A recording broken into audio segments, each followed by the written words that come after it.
Dietitian Shatakshi Siddhesh Atal यांचे calorie fit घेऊन आले आहे। कोणत्याही औषध विना आपले वजन कमी करा।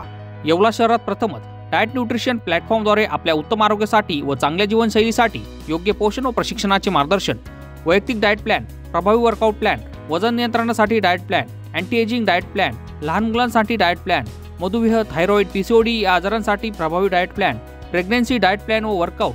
अधिक माहितीसाठी आजच संपर्क करा। ठिकाण अट्टल हाऊस, श्रीराम मंदिरा शेजारी, बालाजी गल्ली, येवला। संपर्क 8793 33 78 36।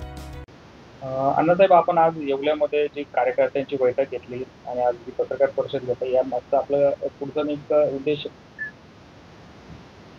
राष्ट्रीय रिपब्लिकन पक्षाची महत्त्वपूर्ण बैठक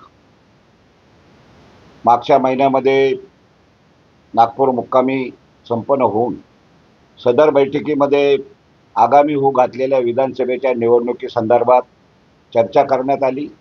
ज्या ज्या विभागामध्ये राष्ट्रीय रिपब्लिकन पक्षाचा प्रभाव आहे, कार्यकर्त्याचं संघटन आहे, असे मतदारसंघ लढविण्याचा निर्णय राष्ट्रीय रिपब्लिकन पक्षाने पारित केलेला आहे।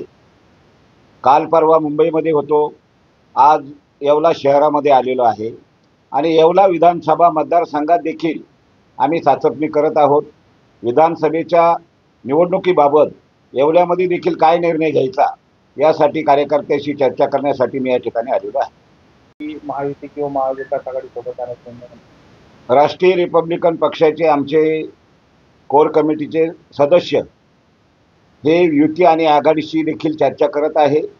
युती आघाडीचा देखील आम्हाला प्रस्ताव आलेला आहे, परंतु आमचा मागणीनामा युती अथवा आघाडी मान्य करील त्यासोबत जाण्याचा आम्ही विचार करू। तसं बघायला गेलं हा मतदारसंघ नक्कीच भुजबळांचा बालेकिल्ला मानले जाते। जरी आपला उमेदवार महायुतीशी असेल किंवा आघाडीशी संपन्न नाही झालं तुमची चर्चा आणि आपण उमेदवार देण्याचं ठरवलं, तर कसं या निवडणुकीकडे बघायला आपण भुजबळांच्या विरोधात? येवला विधानसभेची निवडणूक ही राष्ट्रीय रिपब्लिकन पक्षाने आज कार्यकर्त्यांशी चर्चा करून येवला विधानसभेबाबत काय निर्णय घ्यायचा युती आघाडीबरोबर चर्चा झाल्यानंतर हा मतदारसंघ कोणासाठी सुटला जातो, आमची युती अथवा आघाडीबरोबर चर्चा होती की काय, कोणासोबत फायनल होतं, यावरच या मतदारसंघाचं राष्ट्रीय रिपब्लिकन पक्षाचं भवितव्य अवलंबून असेल। आगामी काळात काही सभांचं वगैरे नियोजन? राष्ट्रीय रिपब्लिकन पक्षाचा कार्यकर्त्यांचा मोठा मेळावा पुढील महिन्यामध्ये येवला शहरामध्ये आम्ही घेणार आहोत आणि संपूर्ण मतदारसंघामध्ये आमचे कार्यकर्ते त्या मेळाव्याची, त्या जाहीर सभेची तयारी करण्यासाठी प्रयत्न करतील। लवकरच त्या मेळाव्याची तारीख देखील जाहीर करण्यात येईल। जो विकास झाला यामध्ये डॉक्टर बाबासाहेब आंबेडकरांनी धर्मांतराची घोषणा केली होती, ती मुक्तीभूमी आहे। या जे विकास झालाय त्या मुक्तीभूमीचा असेल त्याबद्दल आपण समाधानी आहात?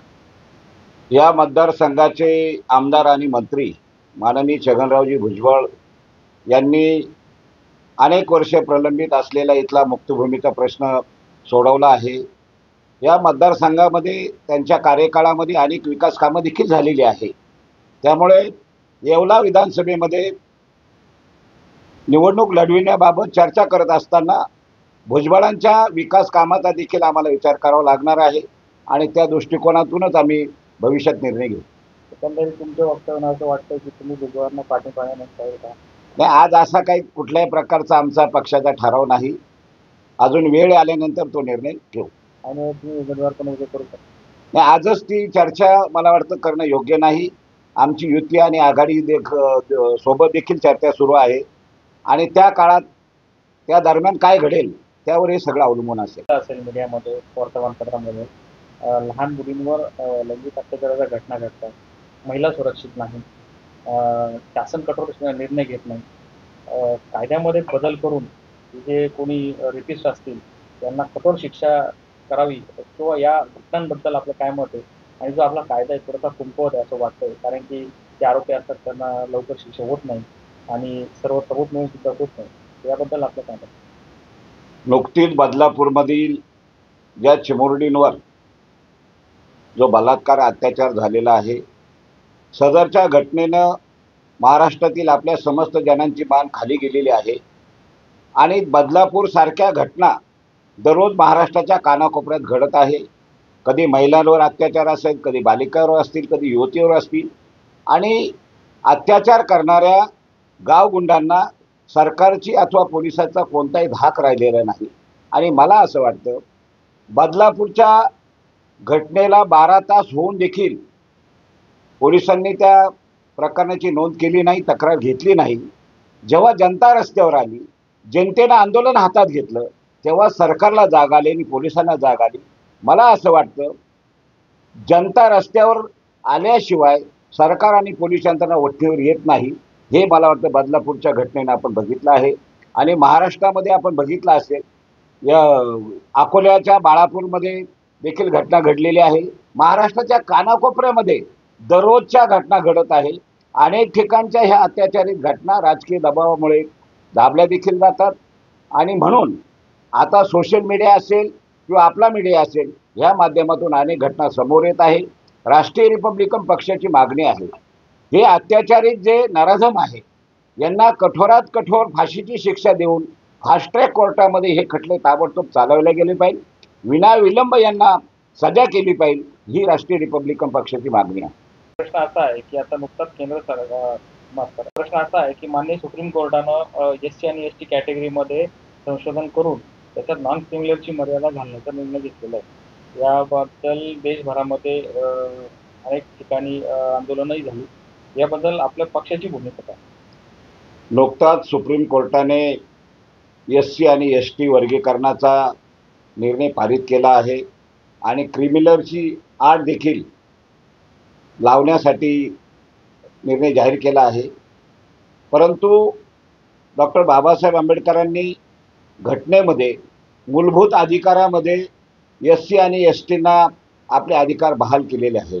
वास्तविक बघता केंद्र सरकार असो या कोर्ट असो, घटनेच्या कोणत्याही कलमाला हात लावला गेला नव्हता पाहिजे.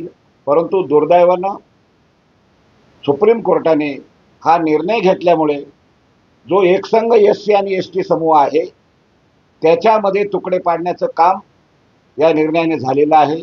आणि ह्या निर्णयामुळं या देशातला SC आणि ST समूह नाराज आहे. आमच्या राष्ट्रीय रिपब्लिकन पक्षाची मागणी आहे की सुप्रीम कोर्टाने या निर्णयाचा पुन्हा फेरविचार करावा. मेसर चंद्रशेखर दत्तात्रय शेंडे सराफ, विश्वासाची सर्वात जुनी परंपरा. येवले शहराच्या स्थापनेपासून प्रशस्त दालन, 916 हॉलमार्क अलंकार, नाविन्यपूर्ण व्हरायटी आणि गॅरंटीचं बिल. ठिकाण विठ्ठल मंदिर रोड, पाटील वाड्याजवळ, येवला.